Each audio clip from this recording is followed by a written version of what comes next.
To Pakistani real reaction. तो कैसे हैं आप सब? उम्मीद है आप सब बढ़िया होंगे, मजे में होंगे, खुश भी होंगे, आप बात भी होंगे। मेरा नाम है मुदस्सिर, मैं हूं मुबश्शिर। सो गाइस, आज की वीडियो एक बहुत ही ज्यादा कमाल की वीडियो होने लगी है। बहुत ज्यादा ये वीडियो रिक्वेस्टेड है, तो सीधा गाइस वीडियो के टाइटल की तरफ आते हैं, जो क्या है S-400 का भी बाप आया। रशिया और इंडिया ने किया बहुत ही बड़ा ऐलान। मतलब S-400 ऑलरेडी इंडिया ने ले चुका है, तो मतलब उसका भी बाप कोई शायद रशिया देने लगा या क्या को ऐलान किया इन दोनों मुल्कों ने मिलके, वो हम वीडियो देखेंगे तब हमें सही से पता लगेगा। नॉलेज इनसाइड का वीडियो, इनकी वीडियो का लिंक मिल जाएगा आपको डिस्क्रिप्शन में। प्लीज इनका चैनल लाजम सब्सक्राइब कीजिएगा। ऑसम किस्म की वीडियोस बनाते हैं, देखते हैं भाई क्या डील हुई है, क्या ऐलान हुआ। बिल्कुल, तो स्टार्ट। दोस्तों, रूस और यूक्रेन के बीच जारी जंग इतनी लंबी खिंच सकती है, इसका अंदाजा तो किसी ने भी नहीं लगाया था। हर एक नए दिन के साथ रूस के ऊपर दबाव बढ़ रहा है। हालात ये है कि इस समय रूस दुनिया में सबसे ज्यादा सैंक्शन वाला देश बन चुका है। इससे पहले ईरान था, जिस पर सबसे ज्यादा सैंक्शन वर्ल्ड वाइड लगा हुआ था। आज रूस, ईरान, नॉर्थ कोरिया जैसे देशों की श्रेणी में आ चुका है। आधी से ज्यादा दुनिया उससे किनारा कर चुकी है। इसी बीच हर एक दिन के साथ रूस के ऊपर भारी दबाव भी बन रहा है। यूएन से लेकर अब इंटरनेशनल कोर्ट तक ने आदेश दे दिया रूस को कि फौरन इस युद्ध को रोके, मगर पुतिन किसी की भी सुनते हुए नजर नहीं आ रहे। युद्ध तो अभी भी जारी है, लेकिन इस युद्ध ने रूस की अर्थव्यवस्था को बर्बाद करके रख दिया। इस समय रूस के पक्ष में कुछ है तो वो ये है कि दुनिया की दो बड़ी मार्केट उसके साथ खड़ी है। साथ ही ये दोनों देश बेहद ताकतवर हैं। एक भारत है और दूसरा चीन है। यही कारण है कि रूस अभी भी बौखलाया हुआ नहीं है, इतने सैंक्शन के बावजूद। वही इस समय भारत को लेकर दुनिया में खींचातानी चल रही है, और इसी बीच रूस ने S-400 का भी बाप भारत को देने की बात कही है। अभी पीछे हम डिस्कस कर चुके हैं कि भारत सैन्य डील रूस से जारी रखा हुआ है। साथ ही 12 नए सुखोई 30 MKI विमान, जो कि सुखोई 35 के फीचर से लैस होंगे, उसकी डील भारत रूस से कर रहा है। साथ ही एक तरफ जहां 3 मिलियन बैरल क्रूड ऑयल की डील भारत कर चुका है, वहीं अब तैयारी इससे 5 गुना ज्यादा 15 मिलियन बैरल ऑयल खरीदने की बातें भारत और रूस के बीच चल रही है। यही कारण है कि रूस की तरफ से S-500 का ऑफर भारत को दिया जा रहा है। इस बात में कोई संदेह नहीं कि रूस से सबसे ज्यादा हथियार भारत ही खरीदता है, और रूस की इकोनॉमी में भारत का एक बड़ा रोल है। दुनिया जहां इस समय दो खेमों में बटी हुई है, वहीं भारत वो देश है जो जिस खेमे में चला जाएगा, ऐसे में वो खेमा दूसरे देश पर हावी हो जाएगा। क्योंकि एक तरफ नाटो सहित पावरफुल वेस्टर्न कंट्रीज हैं, तो दूसरी तरफ रशिया, चाइना, ईरान जैसे देश हैं। अगर भारत रूस की तरफ चला जाता है तो रशिया, चाइना, भारत की यह तिकड़ी दुनिया पर भारी पड़ जाएगी। यही कारण है कि रूस भारत और चीन के रिश्ते सुधारने का प्रयास कर रहा है, जिसके चलते अब तो चीन के फॉरेन मिनिस्टर वैंग यी खुद भारत दौरे पर इसी महीने आ रहे हैं। लेकिन यह बात रूस और अमेरिका दोनों को पता है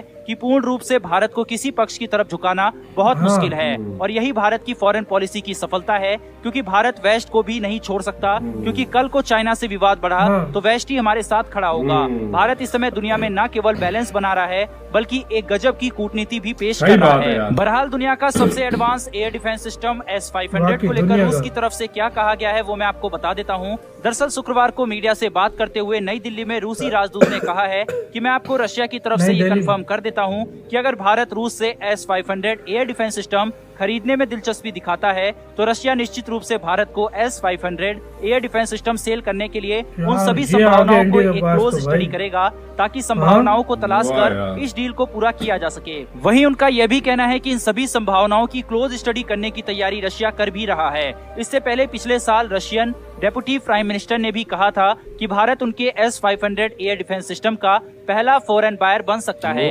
ऐसे में सवाल उठता है कि क्या भारत को S-500 डिफेंस सिस्टम के साथ जाना चाहिए या नहीं। एक बार S-500 की खूबियों को बहुत शॉर्ट में समझ लेते हैं, जिससे अंदाजा लगाना आसान हो सके कि यह हमारे लिए कारगर साबित हो सकता है या नहीं। S-500 डिफेंस सिस्टम को मध्यम दूरी की बैलिस्टिक मिसाइलों को मार गिराने के उद्देश्य से विकसित किया गया है। इस एंटी एयरक्राफ्ट और एंटी मिसाइल सिस्टम को पूरी तरह से नई पीढ़ी के हथियारों के रूप में विकसित किया गया है। वहीं अगर जरूरत पड़े तो यह सिस्टम अंतर महाद्वीपीय बैलिस्टिक मिसाइल को भी उनके उड़ान पथ के अंतिम चरण में नष्ट कर सकता है। इतना ही नहीं, जो सबसे खास बात S-500 की है, वो हाइपरसोनिक विमान और मानव रहित हवाई वाहनों UAV को भी नष्ट करने में सक्षम है। S-500 वायु रक्षा प्रणाली हर प्रकार के हाइपरसोनिक हथियार, यहाँ तक कि निचले अंतरिक्ष में मौजूद हवाई लक्ष्य को भी नष्ट करने में सक्षम है। ये रक्षा प्रणाली वाकई अद्भुत है। S-500 मिसाइल सिस्टम 600 किलोमीटर की दूरी पर दुश्मनों की बैलिस्टिक मिसाइलों और लगभग 500 किलोमीटर की दूरी पर विमान को मार सकता है। अब यहाँ पर हमारे देश के कई बुद्धिजीवी लोग ये बताते हैं कि हमें यह सिस्टम नहीं खरीदना चाहिए क्योंकि हम BMD सिस्टम पर कार्य कर रहे हैं, जो कि कुछ हद तक सही भी है, लेकिन BMD सिस्टम कब पूर्ण रूप से बनकर तैयार हो जाएगा ये कहा नहीं जा सकता। हालांकि इसका फेज 1 बन चुका है। दूसरी तरफ S-400 भी आना शुरू हो चुका है। BMD सिस्टम और S-400 को ध्यान में रखकर भी भारत S-500 के बारे में जरूर सोचेगा, क्योंकि आपका डिफेंस सिस्टम जितना मजबूत होगा दुश्मन आपसे उतना ही डरेगा, क्योंकि वह समझ जाएगा कि हम मिसाइल दागेंगे तो उनका डिफेंस सिस्टम तो रोक लेगा, लेकिन जब वो मिसाइल दागेंगे तो उनके देश में भारी तबाही मच जाएगी। उदाहरण के तौर पर इजराइल, जो कि अपने आयरन डोम की वजह से पॉपुलर है, इस लिहाज से भारत जितनी लेयर की डिफेंस सिस्टम सीमा पर लगाएगा उतना ही कम चांसेस रहेगा दुश्मन की मिसाइल हमारी सीमा में आने का। हाल ही में ब्रह्मोस मिसाइल जैसे पाकिस्तान में घुस गई, उनके डिफेंस सिस्टम, उनके एयरफोर्स, आर्मी किसी को भी बराबर नहीं पहुंची। आपके हिसाब से क्या भारत को S-500 को लेकर रूस से डील करनी चाहिए या नहीं? कमेंट करके जरूर बताएं। साथ ही डिफेंस और वर्ल्ड अफेयर से जुड़ी लेटेस्ट वीडियो के लिए चैनल को सब्सक्राइब इसी के साथ गाइस ये वीडियो खत्म। देखो यार, अगर पैसा है तो बहुत, मैं कहता हूँ इससे अच्छा असल में पता है क्या, इंडिया के पास पैसा बहुत है, लेकिन इंडिया को देखो S-400 पहले दूसरे आ जाएंगे ना, हमेशा मेरी बात याद रखना। एक अभी वो दो अभी और नहीं आए, एक आया है ना, अभी तो और आए नहीं है, ठीक है। अभी वो आएगा उसके बाद, क्योंकि इंडिया को ये भी देखना है कि यार अगर S-500 लेते हैं तो उससे अमेरिका के और दूसरे देश भी है, यूरोप भी है, मतलब बहुत सोच समझ कर ये चीजें देखनी पड़ती है। लेकिन S-400 इंडिया में आ गया तो फिर भी इंडिया के पास बहुत मस्त डिफेंस सिस्टम है, बहुत जबरदस्त। इंडिया का अपना बनाया हुआ बहुत कमाल का डिफेंस सिस्टम अभी बन रहा है, और भी काफी असर बहुत चीजें हैं। लेकिन S-500 रशिया ने ऑफर की है, वाकई बहुत बड़ी बात है। मतलब इंडिया हमसे बाकी में S-400 और इंडिया को अगर जरूरत पड़ी तो इंडिया जरूर लेगा, मतलब इसमें कोई शक नहीं है। क्योंकि ये ऐसी चीज है ना कि देखो जो डिफेंस के मामले में है ना, तो वो फिर क्योंकि अमेरिका जैसा देश तो हमें पता है वो इस तरह कभी भी नहीं करता किसी देश को।